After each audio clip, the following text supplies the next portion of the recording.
mga Laribels, Sisi at Mars, magandang araw! Nandito na naman nag-iisang may kahindik-hindik at kagilag-gilag nagkagandahan, walang iba kundi si Miss Bakeka! Ngayong araw nga pala, Laribels, Sisi at Mars, samahan niyo muna ako mag-unboxing kasi naman nga, namili ng bagong wig ang lola nyo. Murang-mura ko lang nga pala ito nabili sa Shopee.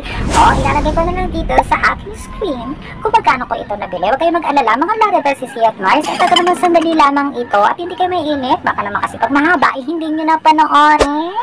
Pero ang totoo, mga Laribels, Sisi at Mars, nabuksan ko na nga pala itong ating parcel. Kasi naman, kinakabahan ako, baka mamaya walang nakalagay sa loob. Kaya mas maganda na sinek ko na talaga siya mabuti. Ano pang iaantay natin, mga Laribels, Sisi at Mars? Buksan na natin itong aking wig.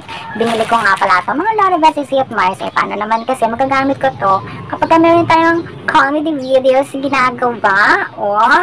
So ano pang iaantay natin? I-unbox na natin.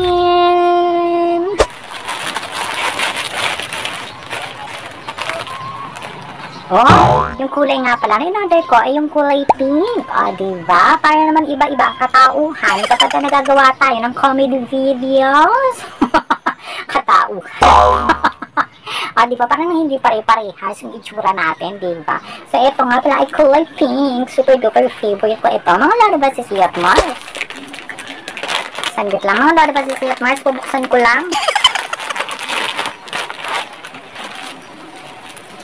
Oo nga pala, mga Laribels, Sisi at Mars, hindi nga pala totoong buhok. Ito nga pala ay synthetic wig. Hindi pa naman kasi natin talaga afford. Yun talagang parang totoong buhok, yung human hair na wig. Kaya ito muna tayo sa synthetic wig. Diba? Ang ganda ng color. Oo nga pala, mga Laribels, Sisi at Mars, isusuot ko na to para naman makita nyo kung anong itsura kapag ka nakasuot sa atin. Ganun. Hello! Ito na nga pala yung ating wig kapag ka nakasuot. Diba? Ang ganda ng kulay niya, mga Laribels, Sisi at Mars. Siguro, lalo na kapag lalagyan mo siya ng ipit dito. Diba? Pasensya na kayo, mga Laribels, Sisi at Mars. Tinitingnan ko kasi yung itsura ko dito sa cellphone. Diba? Kaya kung saan ako nakatingin.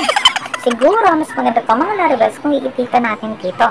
Pero para sa akin, mga Laribels, ang ganda ng kulay. Okay din naman yung quality niya. Yun nga lang, medyo ingat tayo since hindi naman to talaga sobrang mahal na wig. Kaya medyo naglalagas. Kaya ingat-ingat lang tayo sa pagsusuklay. Diba?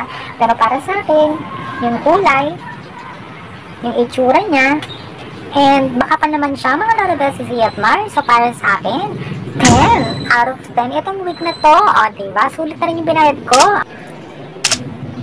Paano ba yan, mga Laribels? Hanggang dito na lang, ha? Please don't forget to like, share, and subscribe my YouTube channel and hit the notification bell button para ma-updated kayo pag mayroon akong bagong video. Diba? Hanggang dito na lang. Bye!